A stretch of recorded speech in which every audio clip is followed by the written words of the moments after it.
Hey there, welcome to my channel. Did you ever get frustrated at your slow internet connection?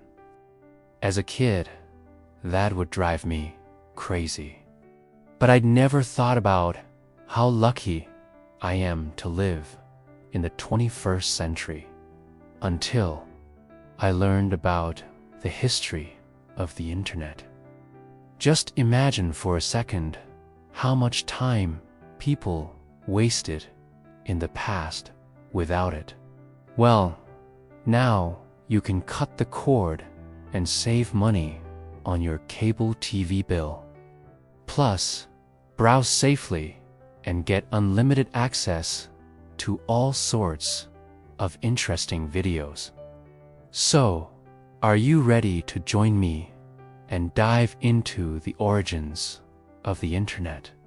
Do you believe you have a soul? Or could it be that everything you are, thoughts, feelings, memories, is nothing more than electrical activity inside a brain?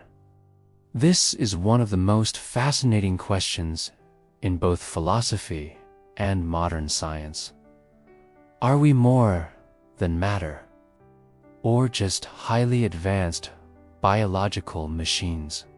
Materialist philosophers like Thomas Hobbes argued that everything in the human mind can be explained by physical processes.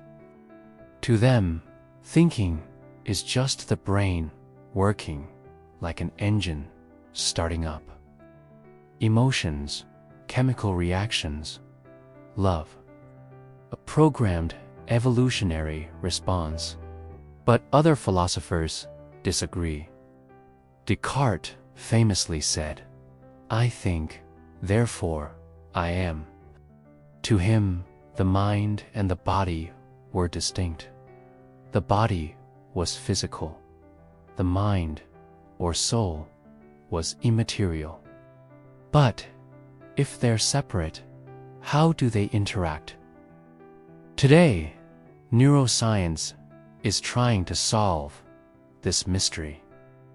We now know that trauma, medication, or electrical impulses can alter personality, morality, even identity. If a wire in your brain changes who you are, then who are you, really? And then comes the hard problem of consciousness. Why do we experience the world subjectively? We can map brain activity, identify active regions, but we can't explain why we feel pain, see colors, or fall in love. Some argue consciousness is just a byproduct of the brain. Others say it's the foundation of all existence, maybe even more fundamental than matter itself. This video won't solve the mystery of the soul, but it will leave you with a question that neither science nor philosophy has been able to silence. If we read just machines, why do we feel like so much more? Now, let's take a look at material monism. This theory asserts that everything in the universe is composed of matter and energy. Everything you see, touch, and feel, including your thoughts and actions, are the result of physical processes occurring at the atomic and molecular level. Basically, it's the idea that we're all just bags of chemicals ruled by the laws of physics. But it gets more complicated than that. Matter can exist in various states, like solid, liquid, gas, or plasma. But we humans are mostly carbon-based organisms in the squishy, solid state. That means we're subject to the laws of classical mechanics. In this view, our brains, which are made of atoms and molecules, produce electrical and chemical signals that ultimately give rise to our conscious experiences. We can actually measure these physical processes happening in your brain right now. Using tools like magnetic resonance imaging, doctors can literally see your brain in action, observing different areas light up when you perform various tasks or experience different stimuli. These measurements allow us to understand how different parts of the brain contribute to specific functions like language processing, memory formation, or decision-making. It's pretty cool to think that we can actually observe the physical processes in the brain that give rise to our thoughts and actions. This kind of stuff used to be relegated to the realm of philosophy and metaphysics, but now we actually able to study it in the lab and learn more about what makes us. But then there's dualism. This theory proposes that the mind and the body are two separate things. The body is physical and the mind is not. Imagine a computer and the software program it's running. The hardware is like the physical body, while the software represents the mind with its thoughts, feelings, and experiences. But if they're separate, how do they interact? Well, that's where things get complicated. Because it's not clear how a non-physical mind can influence a physical body. René Descartes, a 17th century French philosopher, tried to tackle this problem by proposing the idea of the pineal gland as the seat of the soul. He suggested that this small gland in the brain was the point of contact between the mind and the body, where the two could interact. But this idea did hold up, because we now know that the pineal gland is just another part of the brain and doesn't have any special connection to the mind. Well, not necessarily. Idealism says that reality is fundamentally mental. It's our minds that create the world we experience.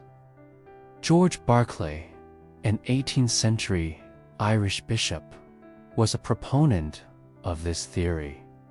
He argued that only minds and their ideas exist, and that the physical world is nothing more than a collection of mental representations. This idea is pretty mind-bending, but it does offer an alternative perspective on how we experience the world. Berkeley suggested that our ideas about physical objects are based on our sensory experiences, and that these experiences create the world as we know it. So according to idealism, it's our minds that shape our reality rather than the other way around. But this raises some interesting questions. If our minds create our reality, then what creates our minds? And how do they interact with each other? Idealism offers some intriguing possibilities, but it also leaves us with more questions than answers. But wait, there's more. Eliminative materialism takes a different approach. It rejects the idea that the mind is a thing altogether. Proponents of this theory argue that the concept of the mind is outdated and should be eliminated from our understanding of the world. Instead, they suggest that our mental states, like beliefs, desires, and intentions, are simply physical states of the brain. For example, feeling happy might just be your brain releasing certain chemicals like serotonin. This idea might seem radical, but it has some appeal. By eliminating the mind as a separate entity, we can avoid the problem of how a non-physical mind can interact with a physical body. Instead, we can focus on understanding the physical processes in the brain that give rise to our thoughts and actions. But this approach also has its critics.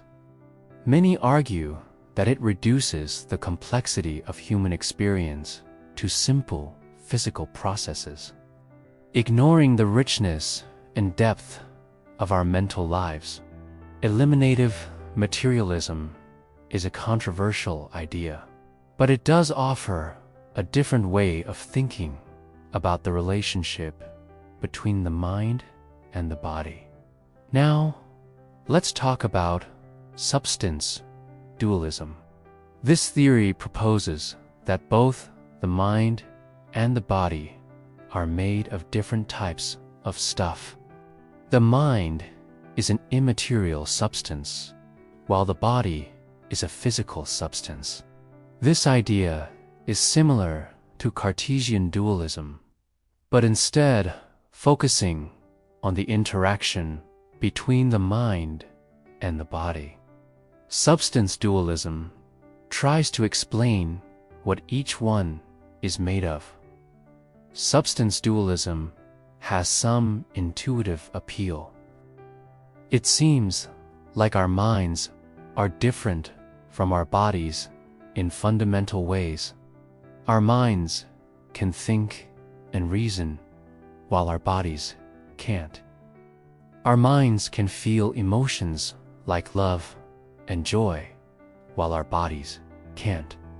Substance dualism allows us to preserve the unique qualities of the mind by giving it its own distinct substance. However, substance dualism also faces some significant challenges. One of the main problems is explaining how an immaterial mind can interact with a material body. If the mind is made of a different substance than the body, how does it influence our physical actions? Substance dualism struggles to provide a satisfactory explanation, leaving us with more questions than answers. And let's not forget about property dualism. This theory is similar to substance dualism in that it also posits that the mind and the body are different. However, property dualism argues that the mind is not a separate substance, but rather a set of properties that are different from the physical properties of the body. For example, mental properties like beliefs and desires are said to be caused by physical properties like brain states. But the exact relationship between mental and physical properties is not well understood, and different versions of property dualism have different ideas about how they interact. One of the major challenges for property dualism is explaining how mental properties emerge from physical properties without reducing them to physical processes. This is known as the mind-body problem and has been a source of debate for centuries. So what do you think? Are we just bags of chemicals ruled by the laws of physics? Or is there more to us than that? Let me know in the comments below. Also, don't forget to subscribe and hit the notification bell for more videos like this. Thanks for watching, and I'll see you next time.